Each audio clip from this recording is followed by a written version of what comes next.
What do you do? If you're almost 60 years old, you've had a serious illness for the past few years, you're on medications for infections and other things, and at your doctor's suggestion, you visit a psychiatrist. You walk in thinking that the medications you were on really messed you up, but you walk out with a label, a diagnosis, that you have something called bipolar disorder, and it doesn't fit your own impressions. What do you make of this? Let's turn to our after-hours line to hear about a woman in this situation. I'm 59 years old and have had 2.5, almost 3 years of fairly serious illness with infections and such.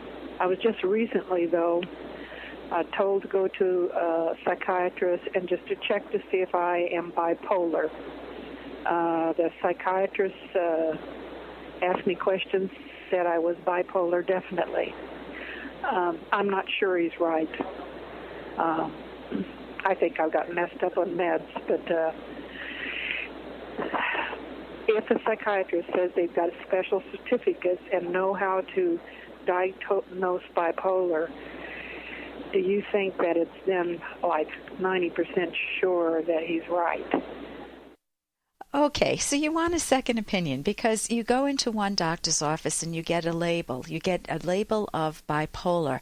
Now, is this right or not? You don't like it. This isn't what you anticipated. It gives you a totally different view of yourself than a woman who's messed up on medications after an infection and just needs some stabilization and maybe some skills, and you can move on with your life.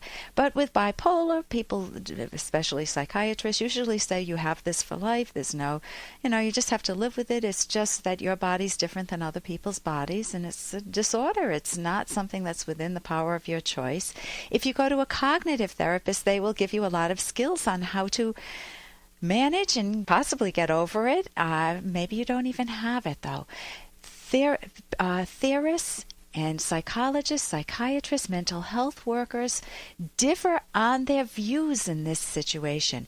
When a doctor gives you a diagnosis of bipolar disorder, let me spend a moment on that because you need to know what that refers to. That we have something called the Diagnostic and Statistical Manual, which is like the Bible in psychiatry, psychology, and mental health problems. And bipolar is characterized by dramatic mood swings, from very happy to totally down in the dumps. Now, there isn't a one of us who hasn't experienced extreme mood swings. We think we got the job, and then we find out we didn't. We wait for a date to show up, and we love this person. We find out we were stood up and that he went out with someone else that night. We go through a parent's divorce, and we feel many ups and downs. We feel the relief when they get divorced, that they're no longer fighting at home. But we don't like that we had to change schools. So there are normal fluctuations of feelings that we have. And feelings are based on our automatic evaluations of whether something is going well in our life or not, in a good direction or not. Now, this is not a disorder. This is healthy human functioning.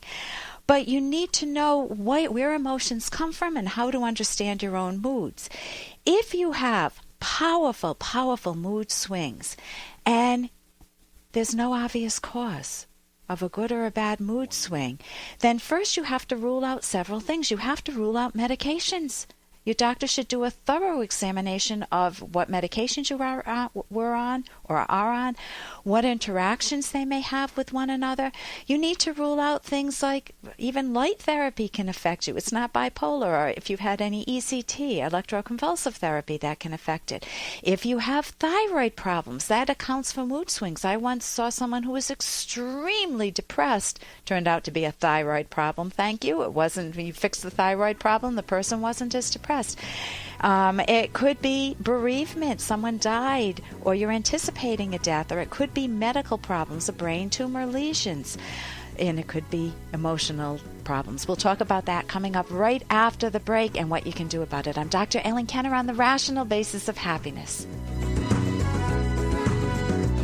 Do you want your doctor to decide what treatment or medicine you need? Or do you want the government to decide what treatment you are allowed? If you would like more information on politics and your health care, visit the website of Americans for Free Choice in Medicine, www.afcm.org. Here's an excerpt from The Selfish Path to Romance by Drs. Kenner and Locke. Although many important personality traits are valuable in romance, some can properly be a matter of personal preference. Some partners enjoy more humor, some less. Some prefer gregarious partners. Others prefer a more introspective, quiet one. Some like a person who enjoys spontaneity.